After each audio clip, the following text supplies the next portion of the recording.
lot of questions about how to build a meal when it comes to nutrition and also how to do it without counting. So I know I mentioned in one of my prior videos that you should not be locked or chained to your scale. You should be able to go out to eat, make a meal, eat with friends, whatever it is, and know how to structure your plate. So the first thing I'm going to talk about is our plate. So when we have our plate and we view our plate, if you think about drawing a line right down the middle, I want you to think about 50% of your plate should be about veggies, then about 25 protein and 25 carbs. And we'll talk about what goes into carbs because I do count sweet potatoes and butternut squash and acorn squash and things like that as a carb.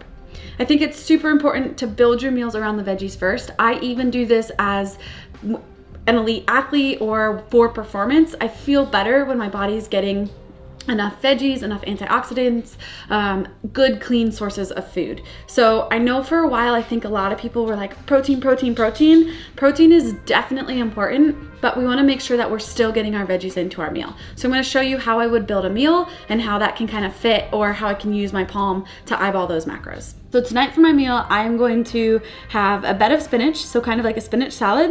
I'm gonna have sweet potatoes in place of my croutons, and then I'm gonna have grilled chicken for my protein with a little bit of avocado. And I'm gonna show you kind of how to portion size all of that out. So the first thing with my spinach, I did wash my hands. So I typically will take about 2 fistfuls, kind of fill the bottom of my plate. So that's gonna look like a salad. If I didn't have spinach and I had broccoli and asparagus, I typically would take about half my plate and cut that in half again. And so about 25% of broccoli and 25% of asparagus. But when I have spinach, I usually do about 2 fistfuls, or I imagine about 2 cups.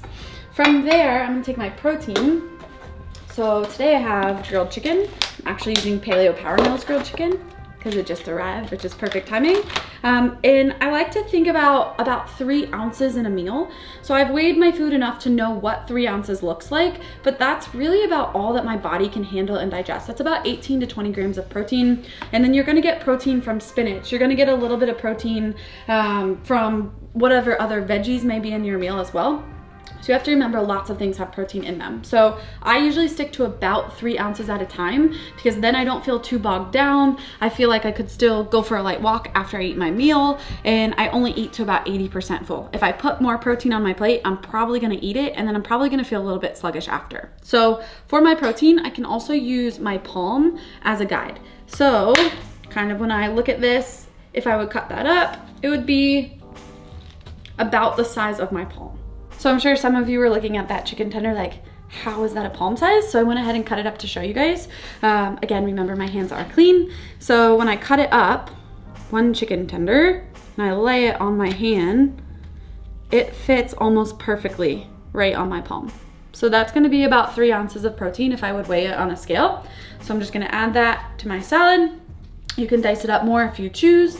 And then from there, I'm gonna actually add in my carbs. So for my carbs, if you follow me on Instagram, if you've seen any of my other meal prep videos, you know I eat a lot of potatoes. So I've got sweet potatoes that I roasted in the oven.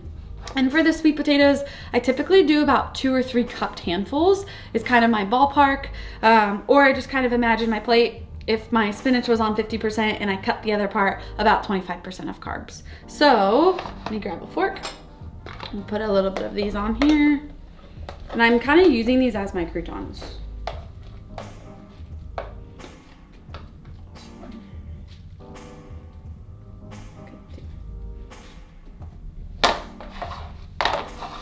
So when you look at this meal, you can see, and I probably should have separated it out, so I'll do that for you here in a second. But when you look at this, you can see it's mainly veggies. So 50% of my meal is veggies. Then I have a little bit of protein and a little bit of carb. Remember, we are gonna get some carbs from veggies as well. And typically when I eat these meals, they're very filling, but I like to only eat until I'm 80% full, and that way I don't feel stuffed, and I feel like I could get up and move around if I had to. The other thing to keep in mind is I usually eat at least 3 of these a day with 2 or 3 snacks in between. My snacks are gonna be geared towards carbs, protein. If it's later in the evening, maybe some more fat just to keep me satiated so I sleep through the night and I can recover throughout the night. So finally, we wanna make sure that we have a well-balanced meal. So that's the whole point of our veggie, of our carb, which is my potatoes, of my protein, which is my chicken, and then we need some fat. So I think a lot of people always hear fat-free, or they may be a little bit scared of fat, but we wanna eat healthy fats. So healthy fats would be almond butter, would be nuts and seeds, trying to stay away from peanuts, avocados, coconut oil, things like that. Those are gonna be really great fats that you wanna add to your meals, but you also wanna be careful not to add too much of the fat to the meal. So you wanna think like 1 to 2 thumbs of your fats. When I say thumb, from the tip of my thumb all the way down, that would be about a serving size, which is usually close to a tablespoon. So I have this avocado sliced. So I typically do 3/4 to a half of an avocado, and I just kind of think about like 1 to 2 thumbs. So I know today that my chicken has hardly any fat. My sweet potatoes don't have any fat, and neither does my spinach. So I would count that as about 1 thumb. So I'm gonna do 1 more of those. And that would be my 2nd thumb. So again, I'm looking from the tip of my thumb all the way down of fat. You can dice that up, make that fit your salad however you want. I just wanted to show you how to portion size and what that fat would look like. So another quick, easy approach would be if you're not used to eyeballing or you haven't weighed and measured before, you're like, geez, this is really challenging, or I'm not quite sure if I'm doing it right, would be to grab a container. Use the container as your way of measuring for now. So when I say container, I have this 3-compartment container. And essentially what it is we're gonna make, I labeled the back. The big section is gonna be for your veggies.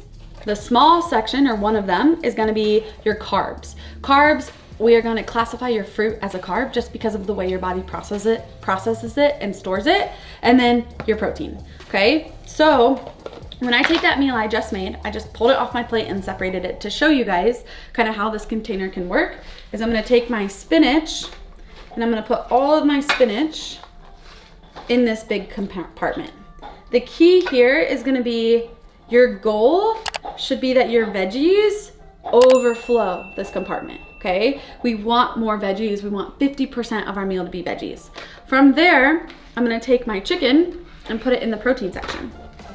And you're gonna notice it only fills up about 3/4 of the way. This container can actually fit about 4 or 4.5 ounces of protein. I don't typically eat 4 to 4.5 ounces, so that makes sense as to why my container is only about 3/4 of the way full. From there, I'm gonna take my potatoes. I'm gonna put them in that little container. And the goal would be for your carbohydrate to be about level. So if you notice that meal I made literally fit the container approach perfectly. For the carbs, again, our goal is gonna be not to have them overflowing. We wanna be filling up on really good veggies, good fiber, and then just having enough carb to provide us some energy and to feel really good. Then from there, I would just lay my fat across my chicken or my spinach, whatever it is. And now I have a really well-balanced meal with good veggies, a clean protein, and a clean carbohydrate with a healthy fat. So I'm sure some of you guys are like, well, what are you gonna put on your spinach? Like, you need some flavor.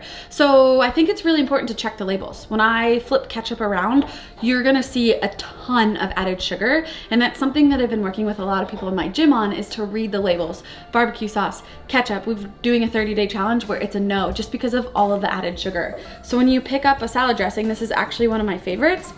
And I didn't realize that it had added cane sugar. So for me, I've tried to stay away from this more so and go more towards balsamic vinegar and olive oil, or whatever it is, whatever oil that I would put on my salad for just a little bit extra flavor. You could also use some red wine vinegar or things like that, just to give it some flavor. Just keep an eye on labels. It's okay when I'm not tracking to a T, I'll squirt a little bit of ketchup on my plate, maybe like a tablespoon, because that's a serving. So I think just being in mind, if you are using ketchup, if you are using barbecue sauce, check out what the serving size is. Get your tablespoon out, measure it, because you're probably putting on 3 or 4 times the amount. And then check out the sugar. If there's 6 grams of sugar in 1 tablespoon and you're putting 4 times that amount on, you're eating 24 grams just in your ketchup. You might as well go have a cookie or drink half of a soda or something like that. So I think that's the thing to remember, is read the labels and try to stay away from added sugar, stay away from canola oil or palm oil or things along those lines, and just try to eat as clean as possible. The portion sizing approach is going to be based off of the needs that you, or your calorie needs, and that's going to be very dependent per person, this is gonna be a really good starter. So I think a lot of people always ask like, hey, can you give me my macros? And the first question I ask is, okay, how do we eat currently? And it's like, I don't know, I eat like crap. Then let's not start with macros. Let's start with learning to build a really well-balanced meal that's centered around veggies, a good protein, and a clean carbohydrate and healthy fat. Once we've mastered that and we feel like we're regularly able to eat these meals where it's completely balanced and we're getting the hang of the portion sizing, then we can start to go into macros from there. I hope this video has been really informative and helpful on how you should start building your meals and how you should think about your meals. I would love to know, or if you guys would comment below on if you like the recipes, if you like this approach as to where I'm just kind of showing you where to get started and how to start with eating healthy, or if you're interested in your macros. So if you want to know more about macros and weighing and measuring, if you're already familiar with how to build a meal, I'd love to know, and I'd love to bring you those videos in the future. Thanks for tuning in and have a good day.